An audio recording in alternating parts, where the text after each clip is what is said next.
Bismillahirrahmanirrahim. Assalamualaikum warahmatullahi taala wabarakatuh. Nama saya Nur Amalina binti Haji Sudong, nombor matrik 21LP025.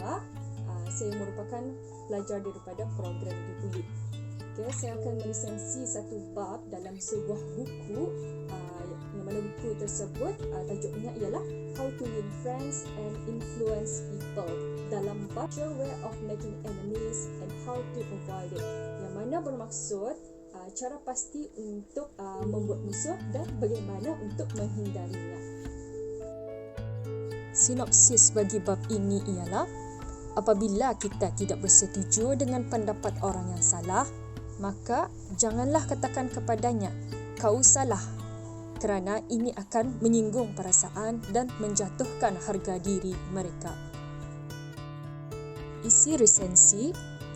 Di dalam bab ini, penulis menerangkan bagaimana pendapat kita ni jika tidak bersetuju dengan pendapat orang yang salah. Sebagai contoh, kita ni berada di dalam satu bilik mesyuarat dan ada seseorang menyuarakan pendapatnya tetapi kita ni tidak bersetuju. So, apa yang patut kita ni buat? Adakah yang pertama, kita ni beritahu secara direct yang ia salah, ataupun menggunakan pendekatan dengan berkata seperti, saya mungkin memikirkan sebaliknya, tetapi saya mungkin salah.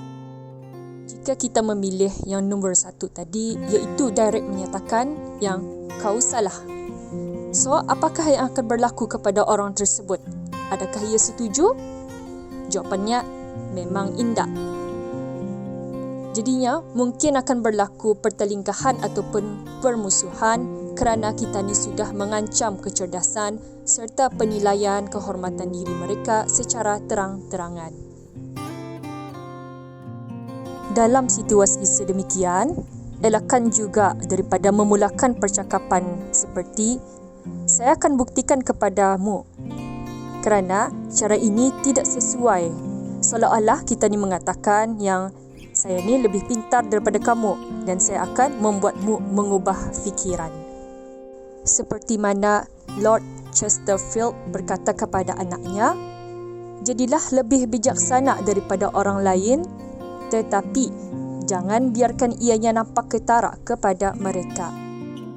Adapun pendekatan yang baik, seandainya tidak bersetuju dengan pendapat seseorang, lebih baik mengatakan seperti ini. Baiklah, kita cuba lihat dulu, saya mungkin memikirkan sebaliknya, tetapi saya juga mungkin salah. Andainya saya yang salah, saya ingin diperbetulkan. Dengan ungkapan rendah diri sedemikian, akan membuatkan seseorang tersebut lebih open-minded dan dia juga akan mengakui yang ia khilaf ataupun salah. Menurut Harold Reinke, yang merupakan seorang ejen kereta syarikat Chrysler, iaitu berjenama Dodge, katanya, terdapat persaingan yang hebat dalam perniagaan kereta yang menjadikannya selalu marah apabila mendengar keluhan dari customernya, yang mana akhirnya membuatkan ia kehilangan peluang perniagaan. Apabila ia mula menyedarinya, dia cuba pendekatan baru iaitu dengan mengakui kesilapannya. Dengan menggunakan pendekatan itu tadi, sudah cukup untuk melembutkan hati customernya. Mereka juga akan berterima kasih kerana Harold bersikap lebih memahami. Dengan ini juga, syarikat Harold semakin bertambah maju.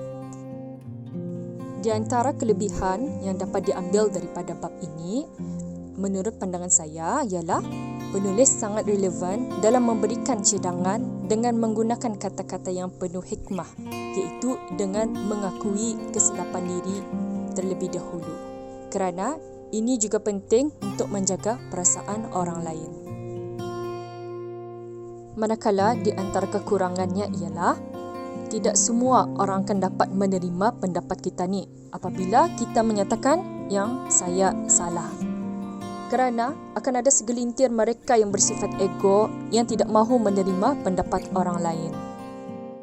Baiklah, apa yang dapat diambil daripada bab itu tadi, kita ni hendaklah sentiasa menerima pandangan orang lain dengan hati yang terbuka. Sentiasalah menghargai dan menghormati keputusan mereka, kerana tujuan kita ni adalah untuk bersilaturahim, bukannya untuk bermusuh. Jadi buanglah sikap ego itu dalam diri kita ni masing-masing. Okay, sekian daripada saya. Wabillahi taufiq wal hidayah. Assalamualaikum warahmatullahi taala wabarakatuh.